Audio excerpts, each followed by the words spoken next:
shaqaalaha dawladda oo imtixaankan ugu fadhiistay xarunta maxadka tababarka shaqaalaha dawladda tiradoodu waxa ay dhammayd 570 xubnood waxaana laga qaaday imtixaan luqadda Ingiriisiga shaqaalaha kuwooda ku guuleystay imtixaankan ayaa diyaarin doona duruusta lagu bixiyay 4 kuliyadood oo kala maamulka maareynta xisaabaadka iyo horumarinta maamulka iyo degmooyinka iyagoo diyaarinaya shahaadada degree programka loo yaqaano agaasimaha maxadka tababarka shaqaalaha dawladda Soomaaliland Guuleed Saleebaan Hagoog ayaa sharaxaad ka bixiyay maadooyinka ay qaadan doonaan shaqaalahan kuwooda ku guuleystay imtixaanka waxaan halkan ku qaadaynaa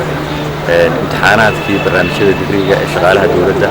waxa maanta halkan imtixaan ku galaya shaqaale tiradoodu dhan tahay 570 kuwaas oo lagu xuli doono shaqaalihii ka qayb qaadan lahaa barnaamijyada digriga ee kala ah public administration development management accounting iyo urban management waxaan mahad noo ah maanta waan aad ugu faraxsanahay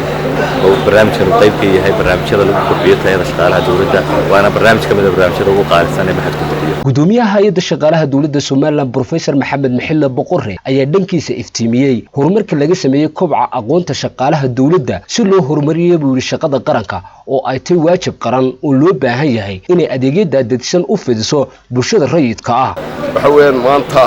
waxa halkan galaya shaqaalihii imtixaan u galayay dawladda qalidooda galayay degree program oo sanadkiiba hal mar la qaato waana habka ugu wanaagsan shaqaalaha dawladda ku kobcino oo xarunta macad ku galaya iyagoo tirada u sareysan la qaadan doono ayaa halkan maanta ku galaya iyagana khayr baan u rajaynaynaa shaqaalahana wax wanaagsan baan u rajaynaynaa ummadda Soomaaliland wax wanaagsan baan dhamaantood u rajaynaynaa qaar ka mid ah shaqaalaha imtixaankan u fadhiisanayay ayaa cabri dareenkooda ku aadan inay kor u qaadaan aqoontooda si ay u horumariyaan shaqada ay ummadda mas'uulka uga yihiin